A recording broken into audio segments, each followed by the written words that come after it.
The story of tennis begins long ago, in a time when the world was vastly different from what we know today. To truly understand its origins, we must travel back to the 12th century, a period rich with history and culture. Picture France, with its majestic castles and powerful kings, a land where the seeds of this beloved sport were first sown. It was within the serene walls of monasteries that monks began playing a game called Jeu de Paume, which translates to Game of the Palm. Using only their hands, they would hit a small ball back and forth, a simple yet engaging activity that provided both exercise and entertainment. Imagine the tranquil courtyards of these monasteries echoing with the sounds of laughter and the rhythmic thud of the ball as it was struck. Though it started as a humble pastime among monks, the game quickly caught on, spreading like wildfire through the surrounding communities. Soon it wasn't just the monks who were playing. The game spread beyond the monastery walls, captivating the hearts of townspeople and villagers alike. It became a unifying activity, enjoyed by people of all social classes, from the common folk to the nobility. Even the kings couldn't resist its charm. The game found its way into royal courts, where it was embraced with enthusiasm.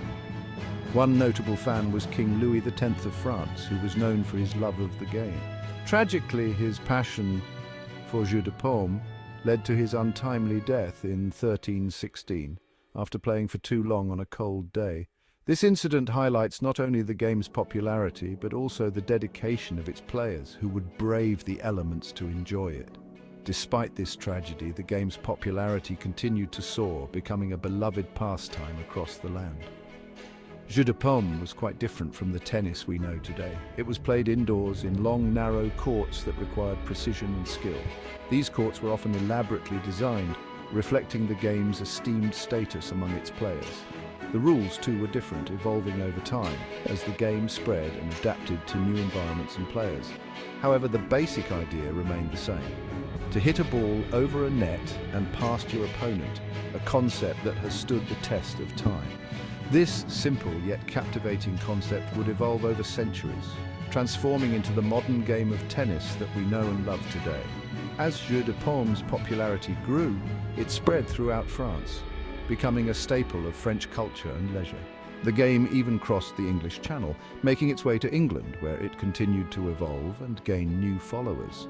It became a favorite pastime for many, providing a source of joy and competition in an era where leisure activities were few and far between.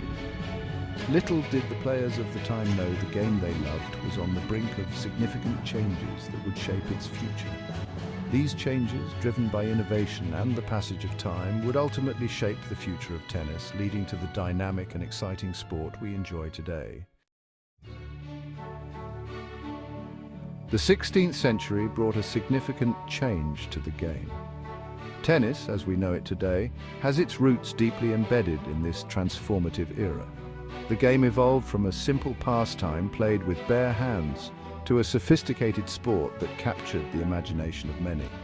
Players started using wooden rackets. These rackets were a game changer, crafted meticulously from wood, and they allowed for greater control and power when hitting the ball. This was a big deal. The introduction of wooden rackets revolutionized the way the game was played and perceived. Crowds gathered in larger numbers and the excitement was palpable. Hitting the ball with a racket was different. It required a new set of skills and techniques, making the game more challenging and engaging for both players and spectators. It made the game faster and more dynamic. The pace of the matches increased, and the players had to adapt quickly to the new style of play, which demanded agility and precision.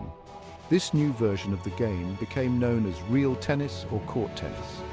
It distinguished itself from earlier forms of the game and set the stage for the modern sport we enjoy today. Real tennis courts were elaborate.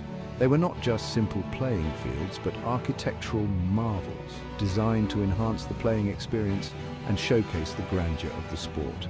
They were enclosed spaces with complex layouts. These courts featured various elements like galleries, penthouses, and timbres, each adding a unique dimension to the game. The walls and sloping roofs were part of the game. Players had to master the art of using these features to their advantage, making the game a true test of skill and strategy. Imagine the skill required to master such a game. It wasn't just about physical prowess, but also mental acuity, as players had to anticipate their opponent's moves and plan their shots accordingly. Players needed to understand angles and spin. The ability to control the ball's trajectory and spin was crucial, adding layers of complexity to each match. It was a game of strategy and finesse. Every shot had to be calculated, and players often engaged in long rallies, testing each other's endurance and tactical thinking. Real tennis was a hit with the upper classes. It became a favorite pastime among the aristocracy, who appreciated the game's sophistication and the social status it conferred. Kings and queens across Europe played it. The sport transcended national boundaries and became a symbol of prestige and elegance in royal courts. King Henry VIII of England was a big fan. His passion for the game was well documented, and he played a significant role in popularizing it among the English nobility. He even had a court built at Hampton Court Palace. This court stands as a testament to his love for the game and his desire to make it a permanent fixture in English culture. You can still visit it today. The court at Hampton Court Palace is a historical landmark, attracting visitors from around the world who are eager to see where the king once played. The court is a reminder of the game's royal history. It serves as a bridge between the past and the present, highlighting the enduring appeal of tennis. The popularity of real tennis continued to grow. As more people were introduced to the game, its appeal spread beyond the aristocracy, reaching a broader audience. New courts were built across Europe. These courts varied in design and size, reflecting the local architectural styles and the growing enthusiasm for the sport. The game was becoming more than just a pastime. It evolved into a competitive sport, with players honing their skills and competing in organized matches. It was a symbol of status and sophistication. Playing real tennis was a mark of distinction, and owning a private court was a sign of wealth and influence. But the biggest change was yet to come. The game continued to evolve, and innovations in equipment and playing styles paved the way for the modern version of tennis. A new form of tennis was on the horizon. This new version would eventually become the global phenomenon we know today, captivating millions of fans and players around the world. Fast forward to the 19th century in England, a time of great innovation and change. The Industrial Revolution was in full swing, transforming the landscape and the way people lived their lives. Amidst this backdrop of progress and discovery, a new game was about to be born. A man named Walter Clopton Wingfield, an eccentric and visionary figure, changed the game forever. Wingfield was not just an inventor, he was a pioneer who saw the potential for a new kind of sport that could be enjoyed by many. In 1873, Wingfield patented a game called Spheristique, a name derived from the Greek word for ball playing. This patent was more than just a legal document. It was a blueprint for a new form of entertainment that would captivate people for generations. Spheristique was designed to be played outdoors on a lawn, a concept that was revolutionary at the time.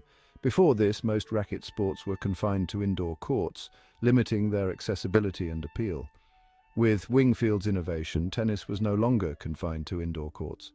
This shift to outdoor play opened up the game to a much wider audience, allowing people to enjoy it in public parks, private gardens, and open fields. Wingfield's game was the forerunner of modern lawn tennis. It took the basic elements of real tennis, a game that had been played for centuries, and adapted them for a new, more accessible format. Real tennis, with its complex rules and specialized courts, was a game for the elite. Wingfield's version borrowed elements from real tennis but simplified the rules, making it easier for the average person to play and enjoy. The simplified rules of Spheristique made it an instant hit. People loved the accessibility and ease of play, which allowed them to pick up a racket and start playing without needing extensive training or expensive equipment. The accessibility of lawn tennis was one of its greatest strengths. People from all walks of life could enjoy the game, whether they were playing in a grand estate or a modest backyard. The beauty of lawn tennis was that it could be played almost anywhere.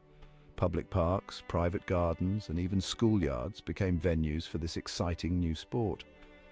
All that was needed to set up a game of lawn tennis was a lawn, a net, rackets, and a ball. This simplicity made it easy for people to organize matches and enjoy the game with friends and family. As people began to play and enjoy lawn tennis, the game spread like wildfire. It wasn't long before it became a common sight in towns and cities across England. The popularity of lawn tennis grew rapidly, and soon tennis clubs started popping up throughout England. These clubs provided a place for enthusiasts to gather, play, and compete. Tennis clubs became social hubs where people could meet, share their love for the game, and participate in organized matches and tournaments. The sense of community and camaraderie that developed around these clubs was a testament to the game's appeal. Lawn tennis was a game for everyone. People from all walks of life, regardless of age, gender, or social status, embraced the sport. It was a unifying activity that brought people together. Families played together, communities organized events, and the game became a beloved pastime.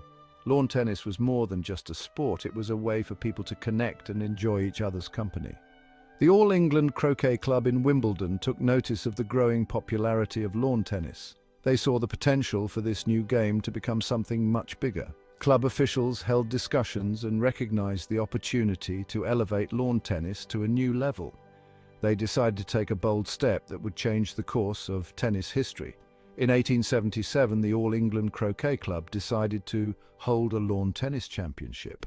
This event marked the beginning of what would become the Wimbledon Championships. The first Wimbledon tournament was a modest affair, but it set the stage for something extraordinary. Little did they know this championship would grow to become the most prestigious event in tennis history. Over the years, Wimbledon has become synonymous with excellence in tennis. The tournament has produced countless memorable moments and legendary champions, solidifying its place as the pinnacle of the sport. The 20th century saw tennis explode in popularity. It crossed continents and captivated audiences worldwide, becoming a beloved sport. The sport's appeal transcended borders and cultures, uniting people everywhere. Tennis was becoming a global phenomenon, embraced by millions. The Olympic Games embraced tennis with open arms. The sport was included in the 1896 Athens Olympics, marking a milestone. This further cemented its place on the world stage of sports. Tennis players were now competing for Olympic glory and recognition. It was a dream come true for many athletes. Tennis organizations were established worldwide. The International Lawn Tennis Federation, ILTF, was founded in 1913.